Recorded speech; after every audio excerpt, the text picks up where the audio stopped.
Hi hello welcome to our YouTube channel. ఈరోజు మనతో పాటు స్టూడియోలో రామ్ ప్రకాష్ గారు ఉన్నారు. వీరొచ్చేసేసి ఈయన గురించి చెప్పాలంటే చాలానే ఉందండి. చాలా షార్ట్ స్పాన్‌లోనే ఇండస్ట్రీలో తనకంటూ ఒక మార్క్‌ని క్రియేట్ చేసుకున్నారు. అటు మూవీస్‌లోను, సీరియల్స్‌లోను, వెబ్ సీరీస్‌లోను, షార్ట్ ఫిల్మ్స్‌లోను వాట్ నాట్.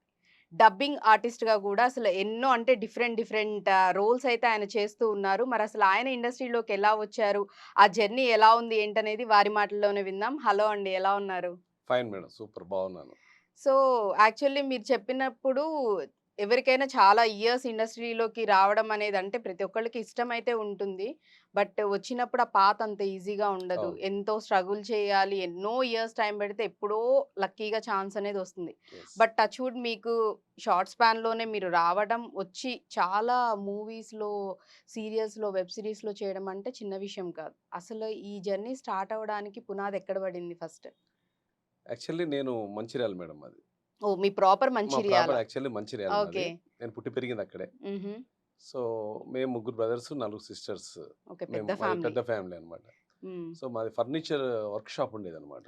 హుహు. Furniture work shop. Furniture business. Furniture business అన్నమాట. ఓకే. సో, ఫర్నిచర్ బిజినెస్‌లో నేను చేస్తున్నాం మేము. మా కుల వృత్తే అదన్నమాట. హ్మ్. విశ్వ బ్రాహ్మణ్స్ కాబట్టి వర్క్ చేసుకుంటున్నాం. ఓకే. సో, అది చేసుకున్న టైంలోనే ఆ మధ్యలో ఒక మిత్రుని ద్వారా నాకు అవకాశం వచ్చింది ఫీల్డ్‌లో. హుహు. సో, ఈ సినిమాలో ఒక 'ప్రేమంటే మాది' అని ఒక మూవీ తీస్తున్నారు. దాంట్లో ఒక హీరో ఫ్రెండ్ క్యారెక్టర్ చేయాలని వచ్చింది. ఓకే. అప్పుడు నేను హ్మ్. బిజినెస్ చేస్తున్న టైంలోనే అది హ్మ్. చిన్నగా స్టార్ట్ చేసాం అప్పుడు. ఓకే. బిజినెస్ అనేది మా బిజినెస్ చిన్నగా అంటే ఇక చాలా చిన్న స్టేజ్ నుంచి వచ్చిన వాళ్ళం. ఓకే. సో, ఆ బిజినెస్‌లో మేము వర్క్ చేస్తూ చేపిచ్చేవాళ్ళం అన్నమాట. ఫర్నిచర్ అనేది వర్క్ చేస్తూ చేపిచ్చేవాళ్ళం. హ్మ్. సో, ఆ క్రమంలో వచ్చినటువంటి అవకాశం అన్నమాట. ఓకే. ఇదొస్తే అసలు మాకు ఈ ఆలోచనే లేదసలు. సినిమా అనేది, ఓకే. యాక్టింగ్ మూవీ మీద అనేది మీకసలెప్పుడు అస్సలు అంత లేదు. ఇంట్రెస్ట్ 1% లేదు. లేదు. జీరో. ఫ్యామిలీ, బిజినెస్ ఏంటో అంతే. ఇదే. ఆ ఓకే. ప్రొఫెషనల్ అంతా మాది బిజినెసే కాబట్టి ఆ! దీని మీద లేదు. ఓకే. అనుకోకుండా వచ్చిన తర్వాత ఏదో సరదాగా ఇట్లా మన ఇంటి దాకా వచ్చినప్పుడు మనం ఎందుకు కాదనలేదు ఒకసారి వెళ్లి చూద్దాం హ్మ్. హ్మ్. అని చెప్పేసి అనిపించింది. సో, ఎప్పుడైతే నాకు వాళ్ళొచ్చి చెప్పిన తర్వాత ఏదో చూద్దాం, ట్రై చేద్దాం అని చెప్పేసి అప్పుడొచ్చాం. హ్మ్. 'ప్రేమంటే మాదే' మూవీలో అప్పుడు ఒక హీరో ఫ్రెండ్ క్యారెక్టర్ చేశాను. హుహు. చేసిన తర్వాత బాగా అనిపించింది. అందులో ఆ టైంలో కొంత రాజకీయాలు నడిచాయి. ఓకే. అప్పుడే ఆ రోజుల్లోనే. దాదాపు ఇది చెప్పి నేను 30 ఇయర్స్ బ్యాక్ ఆ టైంలో. ఓహ్! సో, ఇమ్మీడియేట్‌లీ అంతా అక్కడ డిస్టర్బెన్స్ అయిపోయింది. ఓ హ్మ్. క్యారెక్టర్ అనుకున్నారు. ఇంకో క్యారెక్టర్ ఇచ్చారు. అట్లా జరిగింది. హ్మ్. సో, మీ స్ ప్రమేయం లేకుండానే వాళ్ళు రావటం, అడగటం, అడగడం మీరెళ్ళడం జరిగింది. జరిగింది. అందులో చేశాను. చేసిన తర్వాత ఓకే. నాకు అనిపించిందన్నట్టు ఇక్కడే మనం హ్మ్. ఏదైనా ఒకటి సాధించే వెళ్ళాలి. ఒకసారి మనం ఇప్పుడు వ్యాపారంలో ఎట్లయితే కష్టపడి మనం ఇది చేస్తామో, అవును. దీంట్లో కూడా ఏదైనా సాధించాలనే పట్టుదలతోటి అక్కడ వేరే ఇంకా ఒక కో డైరెక్టర్స్ వీళ్ళంతా పరిచయం అయిపోయి, హుహు. వాళ్ళు మనల్ని కొత్త డైరెక్టర్స్ పరిచయం చేయడం. అప్పుడు ఓకే. 'శ్రీహరి' మూవీస్ నడుస్తుండే. 'శ్రీహరి' గారు. 'శ్రీహరి' హీరో ఆ! 'శ్రీహరి' గారు. ఓకే. 'కిడి నంబర్ వన్' రమ్యకృష్ణ శ్రీహరి గారిది. దాంట్లో హుహు. చేశాను. ఓకే. ఇంకోటి 'శ్రీహరి' ఓన్ పిక్చర్ హ్మ్. 'శేషాద్రి నాయుడు' అని ఉండే. హుహు. 'శ్రీహరి' బాబాయ్ కొడుకు అల్లుడి క్యారెక్టర్ చేశాను. అలా ఓకే. చనిపోతాను నేను. ఆయన 'శ్రీహరి' గారు నన్ను ఇట్లా ఎత్తుకొని తీసుకొనెళ్తారు. ఓకే. అది కూడా మంచి క్యారెక్టర్. హ్మ్. అట్లా చేశాను. కానీ అక్కడ వాతావరణం అంతా నా లైఫ్‌లో అప్పుడు సెట్ కాలేదు ఇంక నేను. ఓకే. ఆర్థికంగా సెట్ కాలేదు. హ్మ్. కానీ ఈడకొచ్చి కష్టాలు పడుతున్నాం అప్పుడు. ఆ ఓకే. కష్టాలు పడుతున్న సమయంలో అనిపించింది. ఎక్కడ చూసినా ఒక్కొక్కరు 20 సంవత్సరాలు, 30 సంవత్సరాల నుంచి కష్టపడుతున్నారు. హ్మ్. కానీ బయటికి రాని వాళ్ళు చాలా మందున్నారు. ఇంకా మనం ఆర్థికంగా సెట్ కాలేదు. ఇక్కడికొచ్చి మనం ఇబ్బంది పడతామేమో నా కోసం అక్కడ నా కుటుంబం, మా కరెక్ట్. మదరు, ఫాదరు, మా హ్మ్. పిల్లలు, మా తమ్ముడు, చెల్లె హ్మ్. ఈళ్ళంతా నా మీద ఆధారపడున్నారు. సో, అంటే సారీ టు ఇంటరప్ట్ యూ. మీరు ఇండస్ట్రీకి వచ్చినప్పుడే మీకు మ్యారేజ్ గూడా అయిపోయిందా? మ్యారేజ్ అయింది అప్పుడే. ఓకే. అప్పుడే కొత్తలో మ్యారేజ్ అయింది. ఓకే. సో, స్టార్టింగ్ అప్పుడే మ్యారేజ్ న్యూగా మ్యారేజ్ అయిన వెంటనే మీరసల ఆ! అంత డేర్ చేసి సో, డేర్ వచ్చేసేసారు. చేసి వచ్చాను.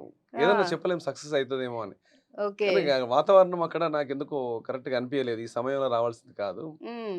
ఇక్కడ కాదు మన మీద ఆధారపడే వాళ్ళున్నారు. ముందు మనం అక్కడ సెట్ కావాలి. కరెక్ట్. ఇక్కడ రీల్ హీరో కాదు, రియల్ హీరో కావాలని చెప్పేసి మళ్ళీ ఓకే. వెనక్కికెళ్ళిపోయా. Back to Mancherial. Back to Mancherial వెళ్ళి, అక్కడ మళ్ళీ నా ఫర్నిచర్ షాప్‌లో చాలా హ్మ్. కష్టపడి హ్మ్. చిన్న వర్క్ షాప్ ఉన్నదాన్ని షోరూమ్ పెట్టాను. ఓకే. మంచిర్యాలలో పెద్ద షోరూమ్ సో, పెట్టేసి బిజినెస్‌ని బాగా ఆ! డెవలప్ చేసుకున్నారు. చాలా డెవలప్ చేసుకున్నాను. సూపర్. మంచిర్యాలలో ఫర్నిచర్ షాపు అంటే మీదే. తెలవనోళ్ళు లేరనమాట. అంటే ఓకే. ఉమ్మడి ఆదిలాబాద్ జిల్లాలో. హుహు. సో, సావిత్రి ఫర్నిచర్ షాప్ చౌరస్తాలో ఉంటే, అప్పుడు ఆ బెల్లంపల్లి చౌరస్తా అనేది సావిత్రి ఫర్నిచర్ చౌరస్తా అనేది పేరు మారిపోయింది. ఓహ్! ఆ ఆ రేంజ్‌కి విధంగా అందులో సక్సెస్‌ఫుల్‌గా జరిగింది. గ్రేట్. ఇక ఆ తర్వాత మెల్లమెల్లగా మళ్ళీ ఇక ఇక సినిమాలు, సీరియల్స్ అవి ఇవేం వద్దనుకోని వచ్చేసినాం కదా! వద్దురా దీంట్లోనే బాబు! దండం రా బాబు! ఇండస్ట్రీకి దీంట్లోనే సక్సెస్ అనుకున్నారా? కావాలనుకున్నాం. ఆ! నిజంగానే అట్లా సక్సెస్ అయినాం. ఓకే. వెంటనే మళ్ళీ ఇంకో బిజినెస్ స్టార్ట్ చేసినాం. ఆహ్, హ్మ్. సి హోమ్ డెకర్స్ ఇంటీరియర్ అని. ఫర్నిచర్ కాకుండా హోమ్ డెకర్ ఇంటీరియర్స్. వావ్! ఇట్లా కర్టన్స్, వాల్ పేపర్స్ అట్లాంటివి. హుహు. సో, తర్వాత లాడ్జ్ పెట్టాను. సితార్ లాడ్జ్, ఫంక్షన్ హాల్స్ ఇట్లా రకరకాల వ్యాపారాల్లో బిజినెస్‌నే అసలు ఆ! స్టెప్ స్టెప్ బై స్టెప్‌గా ఓకే. సక్సెస్‌ఫుల్‌గా జరిగింది. రైట్. సో, అట్లా జరుగుతున్న టైంలో లోపట ఒక ఘర్షణ స్టార్ట్ అయింది. ఓకే. నెక్స్ట్ ఏంటి? నెక్స్ట్ ఏంటి? హ్మ్. అసలేం జేయాలి? ఇప్పుడు దీని తర్వాత ఈ బిజినెస్ చేసాం, ఈ బిజినెస్ చేసాం. ఈ బిజినెస్ చేసుకుంటూ పోతున్నాం కానీ, ఆ! ఎండింగ్ ఏంటి అనేది ఒక క్వెషన్ మార్క్ వచ్చింది. ఓకే. మనిషి పరిగెత్తున్నాడు. కానీ, ఆ! ఎండింగ్ లేకుండా ఎందుకు పరిగెత్తున్నాడో తెలవకుండా ఈ ప్రపంచం పరిగెత్తుతుంది. ఓకే. అందులో నేను కూడా అలానే పరిగెత్తానా? ఇది కరెక్ట్ కాదేమో! అసలు హ్మ్. మనిషి బతికేదెంత? టైం ఎంత? అసలు ఎంత అవసరం ఓహ్! అతనికి? చాలా అనేది క్వెషన్స్ వేసుకున్నారు మీరు. ఒక ఆలోచన ఎందుకు స్టార్ట్ అయ్యేదో తెలవది. ఆ లోపల క్వెషన్ మార్క్ వచ్చింది. ఎందుకో హ్మ్. కరెక్ట్ లేదు. మనం ఇదంతా ఆపేస్తే బావుంటదేమో అని లోపల మనసులో ఆలోచనలొచ్చుడు. కానీ నేను ఆపేయకుండా అయినా ఇంకా ఇప్పుడే ఎందుకు ఇంకా ఈ వయసెంత చిన్న వయసే గదా! హ్మ్. చూద్దాం ఇంక 60, 70 ఏళ్ల తర్వాత అన్నట్టుగా ఆలోచనలో మళ్ళీ ఒక మాయ రావడం, ఇట్లా హ్మ్. లోపట ఘర్షణ రావడం, మాయ రావడం ఇట్లా జరుగుతుంది. సో, సెల్ఫ్ అనాలిసిస్ మిమ్మల్ని మీరే జరిగింది. క్వెషన్ ఆ! చేసుకుంటూ ఉన్నారు. ఒకసారి హ్మ్. ఏమైందంటే ఇట్లాగే నేను హైదరాబాద్‌కు అప్పుడు ఎర్టిగా కారుండే. కార్‌లో వస్తున్నాం. హ్మ్. నేను మా పక్కన డ్రైవరు, మధ్యలో మా మిసెస్, వెనక ఓకే. సీట్‌లో మా పాప ఉండే. హ్మ్. హ్మ్. సో, అట్లా వెళ్తున్నటువంటి సందర్భంలో గజ్వేల్ దగ్గర యాక్సిడెంట్ అయింది మేడం. ఓహ్! లెఫ్ట్ టైర్ బ్లాస్ట్ అయిపోయి రైట్ సైడ్ డివైడర్ పైకెక్కి ఒక పోల్ ఉంటే పోల్‌కు డాష్ ఇచ్చి 3 పల్టీలు కొట్టింది. అబ్బా! ఆ 3 పల్టీల్లో కారు నుజ్జు నుజ్జు అయిపోయింది. మేము అప్పుడంతా నిద్రావస్థలో ఉన్నాం. ఏంటి ఓహ్! సౌండ్స్ అనేవి వినిపిత్తన్నాయి కళ్ళు తెరిచి చూసేసరికి ఏంది కారు పడిపోయి ఉల్టా పడిపోయి ఇట్లా ఉల్టా ఉంది ఇట్లా. టైర్‌లు పైకి ఓకే. మేము కిందకున్నాం. ఇక్కడ గ్లాసులు పలిగిపోయి ఉన్నది. ఇక్కడ నాకు కట్ అయిపోయి బ్లడ్ ఎళ్తుంది. ఇటు ఓహో! చూసేసరికి రైట్ సైడ్‌లో చూసేసరికి మా డ్రైవర్ పడిపోయి ఉన్నాడు. ఇటు మా మధ్యలో మా మిసెస్ అందులో సీట్‌లో ఇరుక్కున్నది. అబ్బా! అప్పటికి దూరం నుంచి చాలామంది పరిగెత్తుకుంటూ రావడం, వచ్చి ఓకే. పోలీసోళ్ళు రావడం, హ్మ్. అంబులెన్స్ హ్మ్. రావడం, ఈ గ్లాసులు పలగొట్టి మమ్మల్ని తీయడం, తీసుకొనెళ్ళేసి హాస్పిటల్ తీసుకెళ్ళి మళ్ళీ ట్రీట్మెంట్ ఇప్పించి, మళ్ళీ వేరే కారు మాట్లాడి పంపించిర్రు. బట్ అన్ని కారు పల్టీలు కొట్టినా కారు ఎవ్వరికీ ఏం నుజ్జు నుజ్జు కాలే. అయిపోయింది. కారు ఎందుకు పనికి రాలేదు. కారు అబ్బా! నుజ్జు నుజ్జు అయిపోయింది. క్రేన్ వచ్చి తీసి పక్కన పడేసిర్రు. మళ్ళా వేరే కారు ఈవినింగ్ మళ్ళా వేరే కారు మాట్లాడి వాళ్ళు నన్ను ట్రీట్మెంట్ ఇప్పించి బట్ ఇంగ పంపించారు. లక్కీగా లక్కీగా గాడ్ అసలు నా గ్రేస్ లైఫ్‌లో ఎవ్వరికీ ఏం గాల. మొట్టమొదటిసారి మిరాకిల్ అంటే అది నా జీవితంలో. సెకండ్ ఆ! సెకండ్ లైఫ్ లానే మీ సో, అది అందరికి. జరగంగానే గతం ఇంటికెళ్ళిపోయాను. ఆ ఇంటికి వెళ్తున్నటువంటి ఈ కారు జర్నీలో వెళ్తున్న హ్మ్. సందర్భంలో అనిపించింది. అప్పటికే నాకు బిఫోరు ఎందుకో లోపట అనిపించింది. ఇంకెంత దూరం పరిగెత్తావు ఇది ఆపేసేసేయి. ఇది కాదు నువ్వు చేయాల్సింది ఇంకోటి అనే ఆలోచన నాకొచ్చింది. ఓకే. సో, ఆ సందర్భంలో ఇది ఇలా జరిగేసరికి సో, ఆయన చెప్తున్నది నిజమే లోపట ఇంటర్నల్‌గా మనకు ఏదైతే మనం మన గమనిస్తలేం. Sixth sense. ఆ! చాలా మందికి మనుషులందరికీ కూడా ఎవ్రి పర్సన్ ప్రపంచంలో ఉన్న మనుషులందరికి గూడా హ్మ్. హ్మ్. ఉంటది. లోపట ఒకటి రన్ అయితా ఉంటది. మనం ఆ మాట వినం. హ్మ్. గమనించము. ఆ గమనంలో ఉండం. కానీ కరెక్ట్. గమనించాలి. ఆ గమనంలో ఉంటే మనకు రిజల్ట్ కరెక్ట్ ఒస్తది. కానీ అది చాలామంది తెలుసుకోక మనం నడుస్తా ఉంటది. సో, నేనట్లా గమనించి ఇమ్మీడియేట్‌లీ ఇది భగవంతుడు ఏదో మనకు మొట్టికాయేసి చెప్తున్నాడు. ఆ! ఈ యాక్సిడెంట్ ద్వారా. ఏదో హింట్ సో, ఇస్తున్నారు. ఇది కరెక్ట్ కాదని ఇమ్మీడియేట్‌లీ ఇంటికెళ్ళిన తర్వాత ఆ! వితిన్ 6 మంత్ లోపట హ్మ్. నాకున్న వ్యాపారాలన్నీ వైండ్ అప్ జేసేసి హ్మ్. కంప్లీట్ అంటే గుడ్‌విల్ కింద అమ్మేసేసి ఇప్పుడు నా ఓహ్! షాప్ కూడా మా ఓన్ బ్రదరే ఉంటాడు. ఓహ్! అచ్చా! నా తమ్ముడు నా తర్వాత వాడు. వానికి ఇచ్చేసేసి హ్మ్. బయట వాళ్ళు అమ్ముతారంటే లేదన్నా నాకిచ్చేసేయి. నువ్వు ఇంత కష్టపడి ఇంత పెద్ద సామ్రాజ్యం హ్మ్. సంపాదించి వేరోళ్ళకి ఇవ్వడం ఎందుకు నేను తీసుకుంటా అంటే వానికి ఇచ్చేసిన. మిగతాయన్ని వేరే వేరే వాళ్ళకి అమ్మేసేసినాం. ఎక్కడికక్కడ సెటిల్‌మెంట్స్ సెటిల్‌మెంట్ చేసేసి పిల్లల అప్పగింతల్లాగా. పేరు మీద ఆ! ప్లేసులు గీసులు కొనుక్కొని హ్యాపీగా ఉందాము. ఇగ మనం నెక్స్ట్ ఏం జేయాలి అనేది ఒక క్వెషన్ మార్క్ వచ్చింది. హ్మ్. సో, అప్పుడు నాకనిపించిందన్నట్టు. ఈ సమాజంలో మనం ఎంతో కొంత తీసుకున్నాం. ఏదన్నా సేవ చేయాలి అని అనిపించేసి అప్పుడు ఓహ్! నాకనిపించిందన్నట్టు. ఇమ్మీడియేట్‌లీ ఏం చేయాలని ఒకసారి కంప్యూటర్‌లో చూసి కొట్టానన్నమాట. అసలు ఏంటి హ్మ్. మనం ఏం చేయగలుగుతాం? ఇక్కడ ఈ భారతదేశంలో మనం ఏం నీడ్ ఉంది? మనం ఏం అయితదని చూస్తే అప్పుడు నాకు అనిపించిందన్నమాట. అట్లా చూస్తే ఏందంటే ఇదే భారతదేశంలో దాదాపు అంటే ఒక సరైన ఫుడ్ తినక, హ్మ్. ఆహారం దొరకక, నీళ్లు దొరకక, సరే అన్ని ప్రాబ్లమ్‌లు ఒక పూట తినకుండా వాళ్ళు చనిపోయే వాళ్ళ సంఖ్య 5,500 మందున్నారు. వాహ్! నేను దాంట్లో చూస్తే. ఇదే భారతదేశంలో మనం ఫంక్షన్ హాల్లలో అక్కడక్కడ మనం జరిగినప్పుడు ఫుడ్ మిగులుతది వేస్టేజ్ అవుతది. వేస్టేజ్ అవును. చాలా అది అవుతుంది. దాదాపు 5,55,000 టన్నుల ఆహారం వృధా అయితంది. వాహ్! పర్ డే అంత వృధా అవుతుంది భారతదేశంలో. సో, మన భారతదేశం అంతా చేయకపోయినా నేనున్నటువంటి ఈ యొక్క మంచిర్యాలలో హ్మ్. చేయాలి అనేది అప్పుడే నిర్ణయించుకొని ఇమ్మీడియేట్‌లీ దీనికొక టైటిల్ పెట్టాలి అని చెప్పేసి ఒక వెలుగు ఫౌండేషన్ వాలంటరీ ఆర్గనైజేషన్ ఎన్‌జీఓ అని వావ్! పెట్టి విద్య, వైద్య, సామాజిక, పర్యావరణం మీద ఫుల్ టైమ్ సేవలు చేసినాం. ఎక్కడైతే ఫంక్షన్ హాల్‌లో భోజనాలు మిగులుతాయో, ఆ మిగిలిన భోజనాలంతా సేకరించి హ్మ్. అనాథ పిల్లలకు, అనాథ వృద్ధులకు, మానసిక వికలాంగులకు అందరికి గూడా ఇవ్వడం. అట్లా డైలీ 100-200 మందికి మేము ఫుడ్డు అందించడం సప్లై అన్నమాట. చేస్తూ ఉంటారు. అదే మ్యారేజ్ సీజన్‌లో అయితే దాదాపు 400-500 మెంబర్స్‌కి మేము అందించేవాళ్ళం. ఓహ్! అట్లా కంటిన్యూ చాలా మందికి చేయడం జరిగింది. అదొక్కటే హ్మ్. గాకుండా వైద్యం సంబంధించిన వాళ్ళు, పూర్తిగా లేని వాళ్ళకు అట్లాంటి వాళ్ళకు కూడా చాలా హెల్ప్ చేశాం. ఓకే. అంటే పొద్దున్న లేతే నేను వ్యాపారం ఉన్నప్పుడు ఎలా పోయి చేసేదో వర్కు, హ్మ్. ఉదయం లేవగానే పోయి నా సేవా కార్యక్రమాలు చేశా. Full time.